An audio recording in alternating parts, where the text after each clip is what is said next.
இந்த கல்ஃப் கண்ட்ரீஸுகள் உற்பத்தி செய்யக்கூடிய பெட்ரோலியம் இருக்கிறதா இல்லையா, அந்த பெட்ரோலியம் எல்லாமே இந்த கடல் வழியாகத்தான் பிசினஸ் செய்யப்படுகிறது, விற்பனை செய்யப்படுகிறது.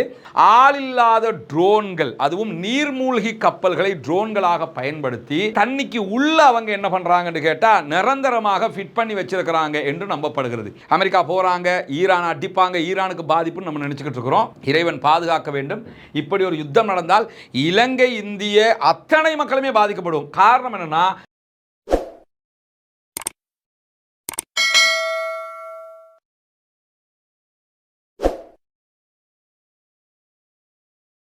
அன்பிற்கினிய சகோதர சகோதரிகளே, நம் அனைவர் மீதும் ஏக இறைவனுடைய அமைதியும் கருணையும் உண்டாகட்டுமாக என்கிற பிரார்த்தனைகளோடு இன்றைக்கு இந்த வீடியோவில் நம்ம பார்க்க இருக்கிற ஒரு முக்கியமான பகுதி என்னன்னா, தற்போது ஈரானுக்கும் அமெரிக்காவுக்கும் இடையில ஒரு யுத்தம் மூழுகிற உச்சகட்டமான பரபரப்பான நிலை உருவாகி இருக்கக்கூடிய இந்த சூழல்ல ஈரான் மீது அமெரிக்கா தாக்குதல்களை நடத்தினால் அமெரிக்காவை எதிர்கொள்வதற்கு ஈரான் ஒரு முக்கியமான ஆயுதத்தை கையிலே எடுத்திருக்கிறது. அது என்ன ஆயுதம் என்று பார்த்தீங்கன்னு சொன்னா, ஹொர்முஸ் ஜலசந்தி என்கிற இடத்தை மூடுவதுதான் அவர்கள் கையில் எடுக்கிற மிகப்பெரிய ஆயுதமாக இருக்க போகிறது என்பதைத்தான் இந்த வீடியோவில் நம்ம பார்க்க இருக்கிறோம். முதல்ல இந்த ஹார்முஸ் ஜலசந்தின்னா என்ன, அது எங்க இருக்குது, அதனுடைய முக்கியத்துவம் என்னங்கிறத நம்ம புரிஞ்சுக்கிறோம். ஹார்முஸ் ஜலசந்திங்கிறது இந்த இடத்தில் அமைந்திருக்கக்கூடிய ஒரு பகுதி. அதாவது ஈரான் இங்கே இருக்கிறாங்க, இது எல்லாமே ஈரானுடைய பகுதிகள்.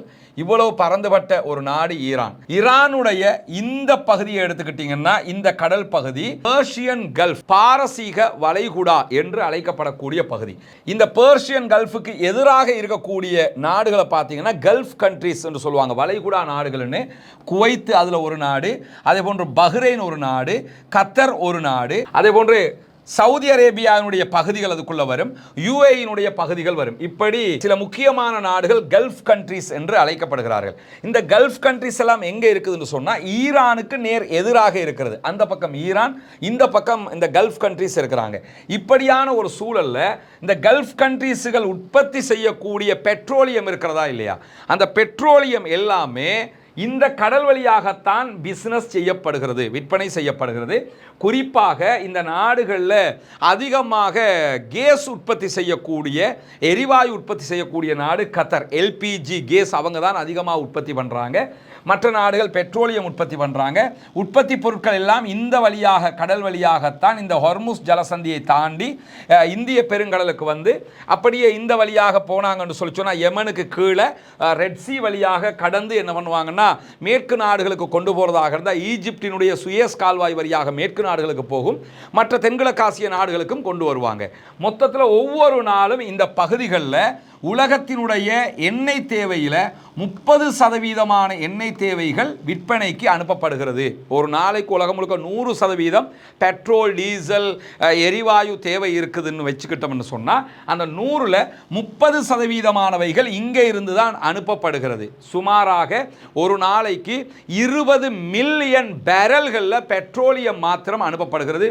மிக பிரம்மாண்டமான டேங்கர் கப்பல்களில் தான் இவைகள் எல்லாம் அனுப்பப்படுகிறது. இப்பொழுது இருக்கக்கூடிய சூழல்ல ஈரான் என்ன செய்ய போகிறதுன்னு பார்த்தீங்கன்னு சொன்னால், இந்த ஹொர்முஸ் ஜலசந்தியை தான் அவர்கள் இழுத்து மூட இருக்கிறார்கள். அது எப்படி ஒரு கடலுடைய பகுதியை எப்படி இழுத்து மூடுறது அப்படின்னு பார்த்தீங்கன்னு சொன்னால், அதை இழுத்து மூடுறனா கேட்டு போட்டு மூடுறாங்கன்னு அர்த்தம் கிடையாது. இந்த இடத்துல தற்போது இங்க இருக்கக்கூடிய ஓமானுடைய இந்த இடத்துல அமெரிக்காவினுடைய இராணுவ தளம் இருக்கிறது, பேஸ் இருக்கிறது.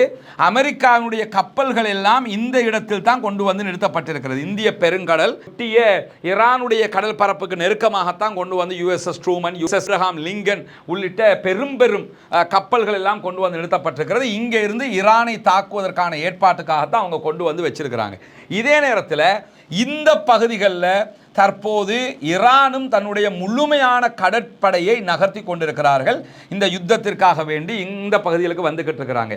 இந்த இடத்துல தான் ஹொர்முஸ் ஜலசந்தி இருக்கிறது. இந்த ஹொர்முஸ் ஜலசந்தியை பொறுத்தவரையில் இந்த கடற்பரப்பு இருக்குதா இல்லையா, அதாவது ஈரானுக்கும் அரபு நாடுகளுக்கும் இடையில் இருக்கக்கூடிய இந்த கடற்பரப்பு என்கிறது கிட்டத்தட்ட இந்த தூரத்தை எடுத்துக்கிட்டிங்கன்னா 1000 கிலோமீட்டர்கள் தூரமானது. 950 சம்திங் வரும்.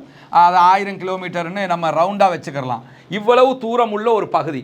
ஆனால் இந்த ஜலசந்தி மாத்திரம், ஹொர்முஸ் ஜலசந்தி மாத்திரம் வெறும் 53 பிளஸ் கிலோமீட்டர்களை கொண்டது. இந்த இடம் ரொம்ப குறுகலான இடம், இந்த இடம் ஆழமான பகுதியும் கூட.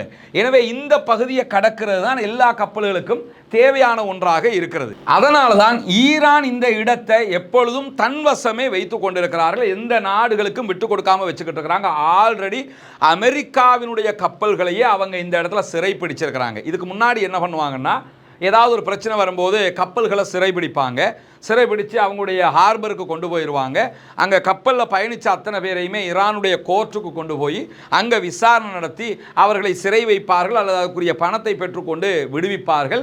கடந்த 3 மாதங்களுக்கு முன்பதாக கூட அமெரிக்காவினுடைய ஒரு கப்பலை அவங்க இது மாதிரி கைப்பற்றிய வரலாறு இருக்கிறது. அதற்கு முன்பதாக பல தடவைகள் இதை செய்திருக்கிறார். ஆனால் இந்த வாட்டி ஈரானுக்கும் அமெரிக்காவுக்கும் இடையில் சண்டை ஏற்பட்டால் ஈரான் இதை செய்யாது. ஏன்னா ஒரு யுத்தத்துக்குள்ள கப்பலை சிறப்பிடிச்சிட்டு போகிற வேலையை அவங்க பண்ண மாட்டாங்க, அதற்குரிய நேரம் அதற்கு இடம் கொடுக்காது. எனவே அவங்க என்ன பண்ணுவாங்கங்கிறத பற்றி ஈரானுடைய மூத்த பாதுகாப்புத்துறை ஆலோசகர்களில் ஒருவராக இருக்கக்கூடிய அலி ஷம்கானி அல் ஜசீராவினுடைய அரபு பக்கத்திற்கு ஒரு பேட்டி வழங்கி இருக்கிறார்.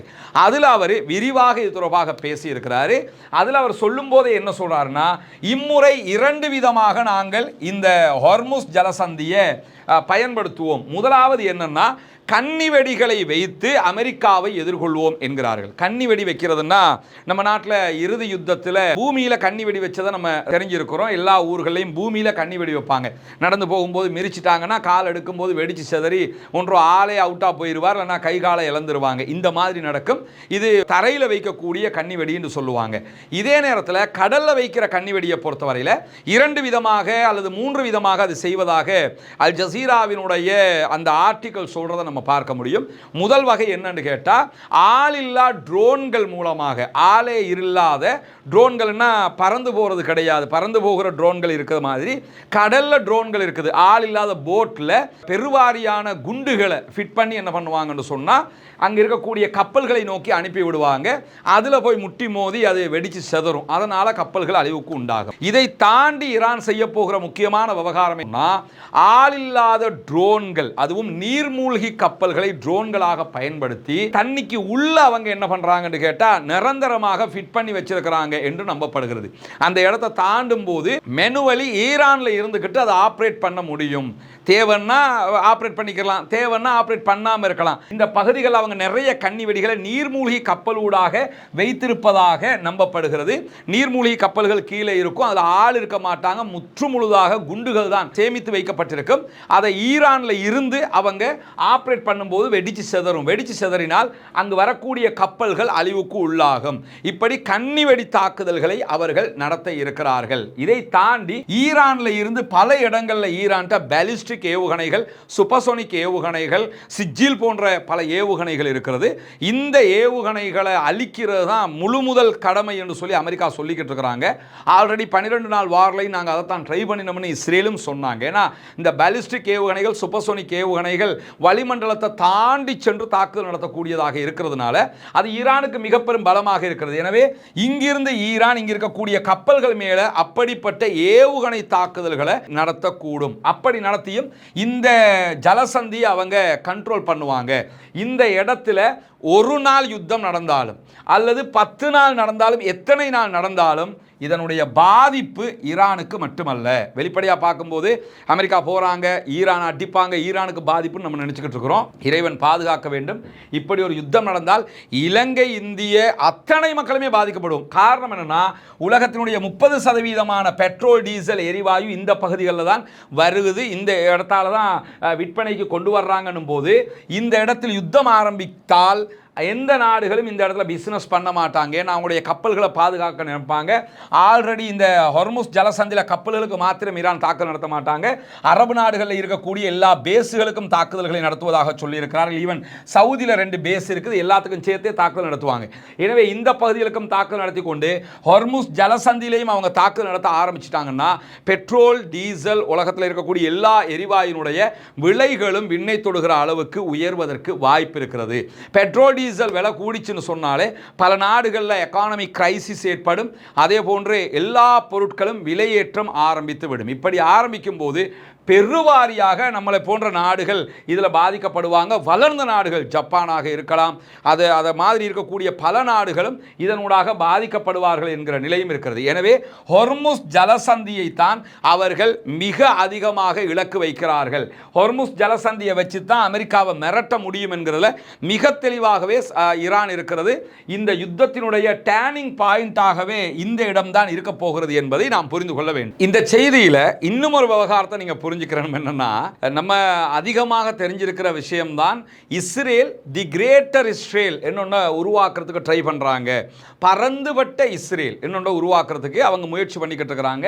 அந்த பரந்துபட்ட இஸ்ரேல் என்பது சவுதி அரேபியாவுடைய பாதியையும் கைப்பற்றுவதுதான் அவர்களுடைய திட்டம். அரபு நாடுகள் பலவற்றை கைப்பற்றுவாங்க, சவுதி அரேபியாவுடைய பாதி பகுதியையும் கைப்பற்றுவாங்க. அப்படி கைப்பற்றினாங்கன்னா நாங்கள் கிரேட்டர் இஸ்ரேலை உருவாக்கிட்டோம் என்கிற இலக்கை அவர்கள் அடைவார்கள். இந்த இலக்கு பாலஸ்தீனம்ங்கிற ஒரு நாட்டை கைப்பற்றி 1948களுக்கு பிறகு இஸ்ரேல் என்ற ஒரு நாடு உருவாக்கப்பட்டதற்கு பிறகு அடாவடித்தனமாக உருவாகியதற்கு பிறகு எடுக்கப்பட்ட முடிவு. ஆனால் பாரசீகத்தை பொறுத்தவரையில், ஈரானை பொறுத்தவரையில் நம்ம என்ன புரிஞ்சுக்கிறோம்னா, பாரசீக வளைகுடா என்று நம்ம பேசப்படுகிற இந்த வளைகுடாவை ஒட்டி பரந்துபட்ட பாரசீகம் ஒன்றொன்றை உருவாக்குவது அவர்களுடைய மிகப்பெரிய திட்டமாக இருக்கிறது. இந்த வரைபடத்தில் அதை நீங்கள் பார்க்க முடியும். உதாரணமாக ஈரானை எடுத்துக்கிட்டீங்கன்னா இதுவரைக்கும் இருக்கக்கூடிய ஈரானாக இதைத்தான் நீங்கள் பார்க்க முடியும். இதுவரைக்கும் இருக்கக்கூடிய ஈரான். ஆனால் இந்த ஈரானுடைய திட்டங்களில் எதுவெல்லாம் இருக்குதுன்னு கேட்டால், இந்த ஓமானுடைய கடற்பரப்பு, அதாவது ஓமானை ஒட்டிய ஓமானுடைய கடற்பரப்பு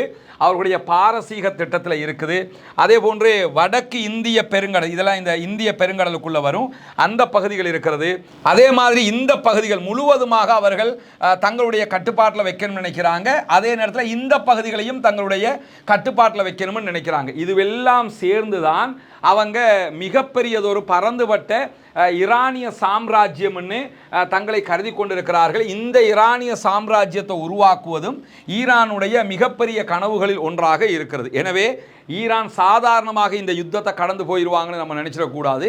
இஸ்ரேலுக்கு எப்படி தி கிரேட்டர் இஸ்ரேல் என்கிற ஒரு திட்டம் இருக்கிறதோ அதே போன்று ஈரானுக்கும் பாரசீகம் என்கிற ஒரு பெரும் திட்டம் இருக்கிறது. அந்த திட்டத்தை நோக்கி அவர்கள் நகர்ந்து கொண்டிருப்பார்கள் என்பதை நம்ம புரிய முடிகிறது. இந்த யுத்தம் ஆரம்பித்தால் எப்பொழுது முடியுங்கிறத சொல்ல முடியாது. எனவே ஆரம்பிக்காமல் இருப்பது தான் அனைவருக்கும் நல்லது, சிறந்தது, உலக நாடுகளுக்கும் நல்லது, சிறந்தது. ஆரம்பிச்சிட்டாங்கன்னா அவர்களும் அவர்களுடைய பலத்தை காட்டுவார்கள். இதுவரைக்கும் ஈரானுக்குள்ள என்ன மாதிரியான ஆயுதங்கள் இருக்குங்கிறது இந்த 12 நாள் வாரில் ஒரு குறிப்பிட்ட ஆயுதங்களை தான் நம்ம பார்க்க முடிந்தது.